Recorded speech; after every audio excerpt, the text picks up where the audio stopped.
Hammaga salom do'stlar, sizlar bilan Perfect Boy. Bugun sizlarga qanday qilib Xiaomi Redmi telefonlarda reklamalarni o'chirishni o'rgataman.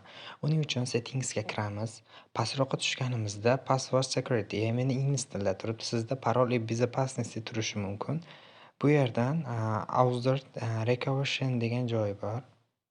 Bu yerdan esa MSI degan knopkasi bor. Buni o'chirib qo'yamiz. Bu ya'ni reklamalarga javob beradigan funksiya bo'ladi. Ozroq kutamiz, pastda Revoke sizlarda shu qizil knopkada chiqadi, ko'k knopkada bosamiz. Yana ozroq kutamiz. Albatta bo'ldi. Ikkinchisi, Themesga kiramiz.